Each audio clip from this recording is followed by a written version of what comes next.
Perkenalkan, nama saya Yukaret Fulmantika dari kelas 11 MIPA 3. Di sini saya ingin mempresentasikan tentang gelombang cahaya. Cahaya merupakan gelombang elektromagnetik dengan spektrum yang terbatas, spektrum optik atau spektrum tampak, di mana pada spektrum tertentu tersebut gelombang elektromagnetik dapat terlihat yang kemudian kita sebut sebagai cahaya. Tidak ada batasan yang eksak mengenai spektrum optik tersebut. Akan tetapi, mata normal manusia dapat menerima atau merasakan gelombang elektromagnetik dengan panjang gelombang antara 400 sampai 700 nanometer yang kita sebut sebagai cahaya tampak. Bisa teman-teman lihat gambarnya di sini. Sifat gelombang cahaya. Gelombang cahaya memiliki 4 karakteristik utama, yaitu yang pertama, dispersi cahaya. Dispersi merupakan pembiasan cahaya putih atau cahaya polikromatik menjadi komponennya, yaitu cahaya monokromatik.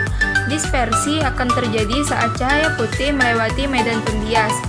Kita dapat mengamati sifat cahaya ini dengan menggunakan prisma sebagai medan pembias.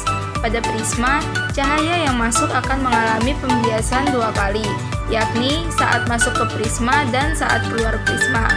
Pelangi merupakan salah satu contoh dispersi cahaya yang dapat kita amati secara alami. Air hujan membiaskan cahaya matahari sehingga cahaya terdispersi menjadi berbagai cahaya tampak yang kita sebut sebagai pelangi. Gambarnya bisa teman-teman lihat.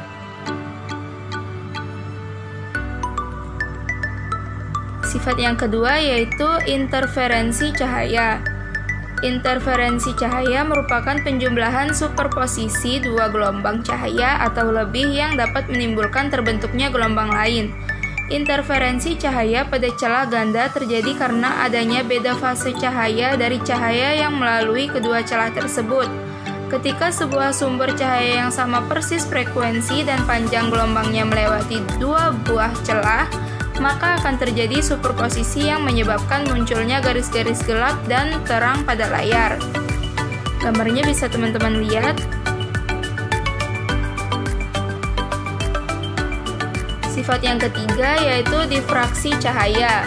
Difraksi merupakan pelenturan cahaya saat cahaya melalui celah sehingga cahaya akan terpecah-pecah menjadi bagian-bagian yang lebih kecil dan memiliki sifat cahaya yang baru.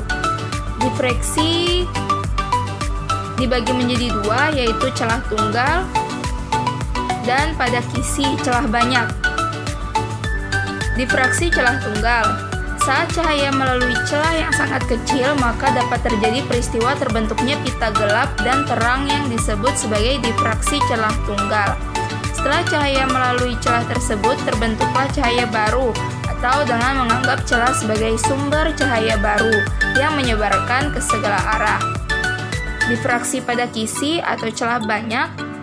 Jika sebuah cahaya monokromatis dilewatkan pada lempeng kisi atau celah banyak, maka akan terbentuk pola difraksi berupa pola gelap dan terang pada layar.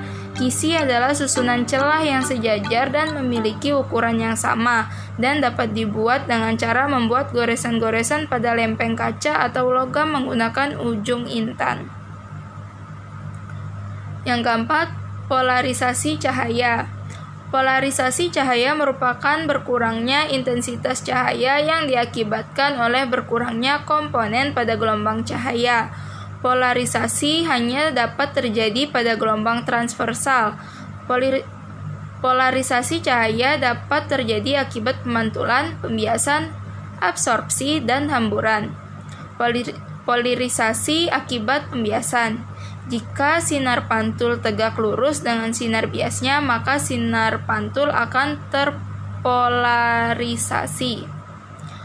Polarisasi akibat absorpsi.